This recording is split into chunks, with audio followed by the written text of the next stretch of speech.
بسم الله الرحمن الرحیم. در نقطه صفری قرار داریم. در سرنگون و پوست‌های فوج پاکستان است. مجاهدین ما در ساحه د افغان او پاکستانی ځواکونو ترمنځ سخته جګړه پاکستانی لور ته درانه تلفات اوښتي دي او څو تنه لوړ رتبه افسران او ځواکونه یې هلاک سوي دي. د اسلامي امارت لخوا هم یو مجاهد په شهادت رسېدلی. په ورته مهال افغان حکومت د پاکستان سفیر تړلی دی او پاکستان ته خپل اعتراض لیک استولی دی او لا هم د اسلامي امارت لوړ رتبه قومندانان او ځواکونه د جګړې په کرښه کې دي. دا چې پاکستانی اړخ ته څومره تلفات اوښتي، افغان حکومت پاکستانی حکومت ته کوم خبرداری ورکړی او د جګړې تازه حال څه دی؟ آیا جګړه شروع ده که اوربند سوی دی؟ بشپړ حال را سره همدغه روانه ویډیو کې کتلی سئ. سلامونه قدرمنو لیدونکو، مشال پریس یوټیوب چینل ته مو هرکلی کوم. له تېرې ورځې راهیسې د افغانستان د اسلامي امارت او پاکستاني ځواکونو ترمنځ سخته نښته روانه ده.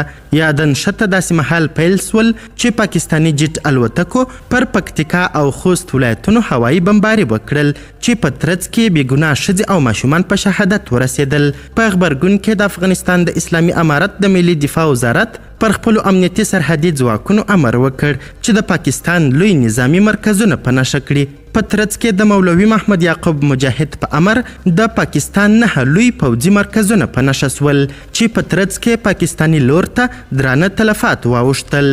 د اسلامي امارت او یو مدني فعال مبارز مولوي ضیاء الرحمن اصغر تېره ورځ پر خپل ایکس پاڼه باندې لیکلي دي د معلوماتو په اساس په نن بریدونو کې د پاکستاني پوځ 18 کسان وژل سوي او 6 ټپیان دي.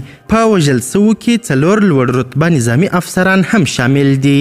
څو ساعته مخکې د افغانستان د اسلامي امارت د یو تن مجاهد د شهادت خبر هم راورسېدی او ویل کیږي چې د افغان او پاکستاني ځواکونو ترمنځ په نښته کې دغه افغان مجاهد په شهادت رسېدلی.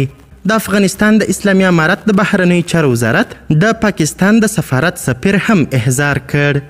د افغانستان په خاوره باندې د پاکستان له هوایي بریدونو او د دواړو هیوادونو ترمنځ د سرحدي جګړې څخه وروسته د افغانستان د اسلامي امارت د بهرنیو چارو وزارت وایي په کابل کې د پاکستان سفارت سفیر احضار کړی دی.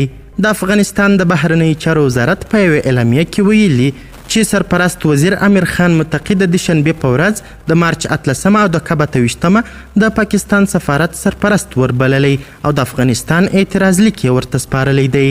تازه ټولو نیوز پر خپلو انټرنیټي پاڼو باندې یوه اعلامیه نشر کړې چې پکښې ویل سوي دي.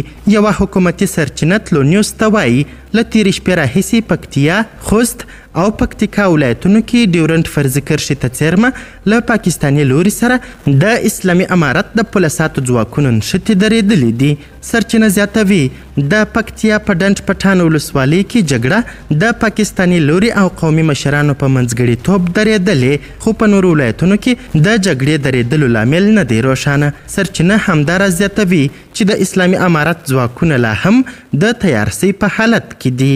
تر یادو نښتو وروسته پاکستاني چارواکي جان اسکزي پر اسلامي امارت د خپلو توندو نیوکو په دوام دا ځل اسلامي امارت ته په خطاب کې ویلي د اټک د نیولو خوب کې به مو کابل هم له لاسه ووځي.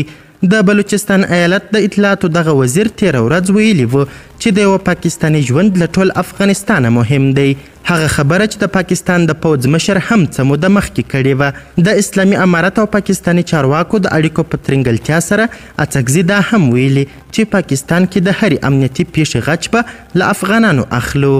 تېره ورځ د افغانستان د اسلامي امارت د ملي دفاع وزارت وزیر مولوي محمد یعقوب مجاهد په پوځي یونیفورم کې راڅرګند سو او د څرګندېدو سره سم یې د خوست او پکتیکا د غچ اخیستلو په پار پر پاکستاني پوځي سرحدي مرکزونو باندې د حملې امر وکړ. قدرمنو لیدونکو، د ویډیو له کتلو مو نړۍ مننه.